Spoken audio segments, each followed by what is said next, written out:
3 मार्चला राज्यभरामध्ये रास्ता रोको आंदोलन केलं जाणार आहे। मनोज जरांगे यांनी असं सांगितलंय। आजपासून 3 मार्चच्या रास्ता रोकोची तयारी करा। मनोज जरांगे यांनी मराठा समाजाला आवाहन केलंय।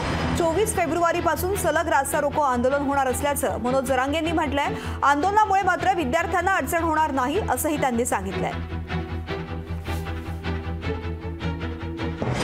आजपासूनच 3 मार्चच्या रास्ता रोकोची तयारी महाराष्ट्रातल्या संबंध सगळ्या मराठा समाजाने करायची। 3 तारखेचा रास्ता रोको असा झाला पाहिजे की या भारतात असा रास्ता रोको कधीच झाले नसतील। इतक्या ताकदीने जिल्ह्यातल्या लोकांनी 3 तारखेची तयारी करा। दर दिवस यायला तर काही अडचणच नाही, घरातून उठायचं आणि रस्त्यावरती यायचे। दर दिवसचा एकदम सोपा विषय आपण आपल्या गावातून आपण करता ही सोपा विषय, पण 3 तारखेला पुरा जिल्हाच एकत्र यायचा। त्याच्यामुळे जिल्ह्यातल्या प्रत्येक मराठ्यानं 3 तारखेला त्या रास्ता रोकोत लाखोच्या संख्येने शांततेत सहभागी व्हायचे।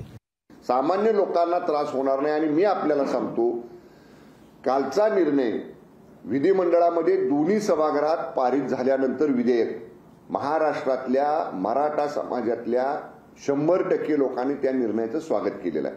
लोकांनी फटाकडे वाजवले। आजही बघताय आपण, रोज आम्ही बघतोय जिल्ह्यात शासनाच्या आभाराचे बॅनर लागले, लोकांनी पेढे वाटले। सामान्य मराठा समाजाने जर हे स्वीकारलेलं आहे तर परत आता लोकांना विटीला धरणं हे थांबवलं पाहिजे आणि जरांगे पाटलांनी संयमाची भूमिका स्वीकारली पाहिजे। लोकशाही मराठी ऐका, पहा, जागरूक रहा।